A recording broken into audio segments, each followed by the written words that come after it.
করার নির্দেশ দিয়েছেন। কটা রিক্রুটমেন্ট হতে চলেছে? প্রথম দিনেই গেছিলাম, তখন সেক্রেটারি আর অন্যান্য যারা ছিলেন অফিসারদের সঙ্গে কথা হয়েছে। প্রায় 6,500 একটা শর্টলিস্ট আগে সরকারের সঙ্গে করা হয়েছিল, ওইটা আপাতত রেডি করা হচ্ছে।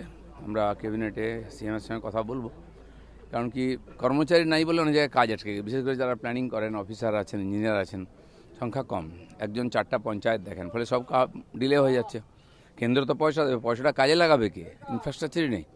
সেই জন্য ইমিডিয়েটে একটা লিস্ট যেটা রেডি আছে ওটাকে আমরা পার করব। তারপরে ধীরে ধীরে বহু কর্মচারী আছেন যারা ভিন্নভাবে ডিপ্রাইভ আছেন, তাদের কথাও ভাবা হবে। ধীরে ধীরে এটা এগোবে আর কি ব্যাপারটা। এই চাকরিগুলো কি পুজোর মধ্যেই হয়ে যাবে? দেখি, আমাদের বিধানসভাও বসবে, আর নেক্সট ক্যাবিনেট মিটিংয়ে আমি বলবো সিএমকে, তো আস্তে আস্তে এগুলো যাতে হয় সেটা দেখব। প্রাণী সম্পদ বিকাশ দপ্তরের অধীনে থাকা মাদার ডেয়ারি তারা তাদের 6 রকম মিল্ক প্রোডাক্ট সেই দাম বাড়াতে বাধ্য হল কাঁচামালের অভাব, গরুর খাবারের দাম বেড়ে যাওয়ার কারণে। তো এর প্রভাব কি আপনাদের যে 55 লক্ষ লিটার দুধ প্রতিদিন উৎপন্ন হয় তার উপর পড়বে, তার সব মার্কেটিংয়ের উপর পড়বে? না, কিছু তো দাম বাড়বেই, জিনিসপত্র বাড়ছে, কিন্তু দুধের কোয়ালিটিও দেখতে হবে। এক সময় একবার টেস্ট হয়েছিল, 100 প্রকার দুধ এখানে কোনোটাই পাস করতে পারেনি। জনস্বাস্থ্য একটা বড় ব্যাপার। দুধ খাওয়ানো নয়, দুধটা স্বাস্থ্যের জন্য খাওয়ানো, স্বাস্থ্য খারাপ করার জন্য নয়। এরকম বহু কেমিক্যালস মেশানো হয় দুধেতে, সেটাও আমরা কন্ট্রোল করার চেষ্টা করব, যাতে মানুষ সুস্থ থাকেন, যারা নিশ্চিন্ত হয়ে দুধ খেতে পারেন, এবং দুধের উৎপাদন বাড়ানো, দাম যাতে কম রেখে মানুষের কাছে পৌঁছানো যায়, সে সবই বিচার বিবেচনা হবে। কোথায় কোথায় সমস্যা আছে, বেশিরভাগ ক্ষেত্রেই গত 10 বছর 12 বছর ধরে কোনো রকম রিভিউ চর্চা কিচ্ছু হয়নি। যা চলছে তাই চলছে, সরকারের উদ্দেশ্যই অন্য ছিল, জনহিত নয়। সেটা আমরা চিন্তাভাবনা করবো আর কি। আপনার এই কথা সূত্র ধরেই বলি, চিংড়িঘাটায় এ প্রান্ত থেকে ও প্রান্ত জোড়া লাগানোর কাজটা পুলিশকে দিয়ে দীর্ঘ প্রায় 1.5 বছর ইচ্ছাকৃতভাবে আটকে রাখা হয়েছিল। মনে করা হচ্ছিল ওটা জোড়া লেগে গেলে বিজেপি ভোট পাবে, ওটা জোড়া না লাগলেও বিজেপি ভোট পেল। অবশেষে কাল থেকে সেই বহু প্রতীক্ষিত কাজটা শুরু হচ্ছে। টিএমসি সরকার এর বিরুদ্ধে কোর্টেও গেছিল আটকাবার জন্য। আমি এরকম সরকার জগৎ জীবনে দেখিনি কোথাও, যে কাজ আটকাবার জন্য কোর্টে যায়, কর্মচারীদের ডিএ আটকাবার জন্য কোর্টে যায়, ছেলে মেয়েদের চাকরি আটকাবার জন্য কোর্টে যায়। এটা করেছে ওরা, তার পাপ ভুগছে। কিন্তু যেটা যেটা আটকে ছিল আমাদের হাতে সম্ভব, ইমিডিয়েট আমাদের মাননীয় মুখ্যমন্ত্রী অর্ডার দিয়ে দিচ্ছেন, কাজ শুরু হয়ে গেছে। খাস তিলজলা, খাস ভাইজান, তার যে বহুতল স্বপ্নের ইমারত, যেখানে একের পর এক বেআইনি কারখানা, কোনোটারই কোনো লাইসেন্স বলে কোনো বালাই নেই, কালকে বুলডোজার অবশেষে চলেছে। তাহলে কি এবার পশ্চিমবঙ্গেও যোগী মডেলের বুলডোজার? পশ্চিমবাংলার লোক ভাবেনি যে এত তাড়াতাড়ি বুলডোজার রাস্তায় নেমে যাবে, কিন্তু বাস্তবিক পরিস্থিতি আমাদের বাধ্য করছে এটা করতে, আর সেটা শুরু হয়ে গেছে। কিছুই অসম্ভব নেই। পশ্চিমবাংলায় সবচেয়ে বেশি বেনিয়ম অতিক্রমণ হয়েছে, কাউকে ছাড়া হবে না, সে যত বড় যাই হোক। আইনের বাইরে কেউ গেলে তাকে আইনের ভিতরে নিয়ে আসা হবে। এই প্রশ্নের সূত্র ধরে বলি, শুধু বুলডোজার নয়, প্রকাশ্যে পশু হত্যা, এই ধরনের একটা নির্দেশ বেরিয়েছে। নির্দেশটা নতুন নয়, এটা সরকারি কোর্টের রায় ছিলই আগে। আমরা লোককে রিমাইন্ডিং করে দিচ্ছি এইসব নিয়ে, যেন বিতর্ক বা কোনো রকম সমস্যা তৈরি না হয়। সবাই নিজের উৎসব আনন্দ পরম্পরাকে বজায় রাখুন আইনের ভিতরে।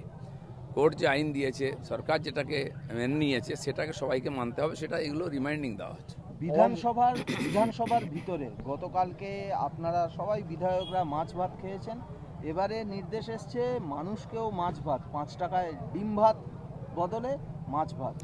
একদিন ডিম ভাত যেটা 5 টাকায় ছিল, ওটা চালু থাকবে, তার সঙ্গে মাছকেও ইন্ট্রোডিউস করা হবে, আর একটু তার কোয়ালিটি ঠিকঠাক করা হবে, যাতে লোক খেতে পায়। একটু কোয়ান্টিটি বাড়ানো হবে, আরও বেশি জায়গায় করা যায় কিনা, এটা গরিব মানুষদের জন্য ব্যবস্থা আছে, সেটাকে ঠিকঠাক করা। এক্ষেত্রে কি কোনো দিনক্ষণ ঠিক হয়েছে, বা ও সঙ্গে সঙ্গে লাগু হয়ে গেছে? সিএম বলে দিয়েছেন যত তাড়াতাড়ি সম্ভব ওটা চালু হয়ে যাবে। ওটা কি 5 টাকাতেই থাকবে? আপাতত 5 টাকা আছে, দেখা যাক, যদি মনে হয় বাড়াবার দরকার আছে, খরচা যদি বাড়ে তখন সরকার ভাববে।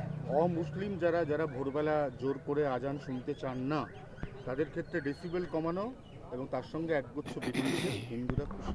সারা দেশেতে এই ধরনের আইন আছে, যে যেখানে ইচ্ছা যখন ইচ্ছা মাইক লাগিয়ে চিৎকার করবে। খালি মুসলিম নয়, হিন্দু সমাজের ক্ষেত্রে একই। তো দেশের আইন সবার জন্য এক, সবাইকে মেনে চলতে হবে, কারণ আমরা সবাই সুস্থভাবে সমাজে থাকতে চাই। কেন, আজকাল মানুষের অনেক সমস্যা, হাইপার টেনশন থেকে বিপি, সুগার, অসুস্থ বয়স্করা আছেন, বাচ্চাদের পড়াশোনা আছে, সব জায়গায় বিঘ্ন হয়। তো আমরা চাইবো সাধারণ মানুষ সবাই মিলে আইন মেনে করুন, তাহলে কারো কোনো সমস্যা হবে না, সরকারকেও বেশি কষ্ট করতে হয় না, নাহলে সরকারকে বাধ্য হতে হবে কড়া স্টেপ উঠাবার জন্য। এই এই এই সূত্র ধরে বলি, এই লাউড স্পিকারের ক্ষেত্রে বিধিনিষেধ, ডিজে বক্স, সেই ডিজে বক্সের ক্ষেত্রেও কি বিধিনিষেধ বা সমস্ত রকমের আমি দেখেছি। এই বিশ্বকর্মা পুজো, একটা ঠাকুর রেখে দিয়েছে আর কয়েকটা বড় বড় বক্স রেখে দিয়েছে, আর কিছু নেই, আর সারাদিন বেদম আওয়াজ। আমি দেখেছি এত বড় বক্স, সামনে দিয়ে গাড়ি গেলে গাড়ি কাঁপতে থাকে থরথর করে, গ্লাস কাঁপতে থাকে। এটা তো অমানবিক। বিজ্ঞানের অপব্যবহার করার অধিকার কারো নাই, সেজন্য সবাইকে সংযত হবে। আমরা জানি মানুষ এমনিতে বহু সমস্যায় থাকে, মানসিক সমস্যায় থাকে।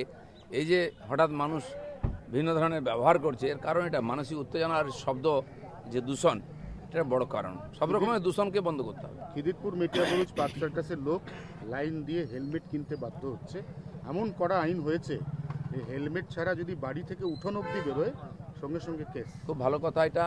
আমার মনে হয় মানুষ আইন মানতে চায়। কিছু কিছু লোক নেতা তারা তাদেরকে মানে আইন না মানার জন্য উৎসাহ দেয় এবং এটা বোঝাবার চেষ্টা করছে যে আমি তোমার সঙ্গে আছি। আর এটা মানুষের অভ্যাস হয়ে যায়, তারা ভাবে আমাকে অনেক কিছু করতে, তাতে কোনো লাভ হয় না। আর সেই জন্য সমাজের লোকেরা নিজের থেকেই মানবে, আমরা আশা করি। সব দিক দিয়ে ভালো, নিজের জন্য প্রথম ভালো, আর তারপর আইন শৃঙ্খলার জন্য ভালো।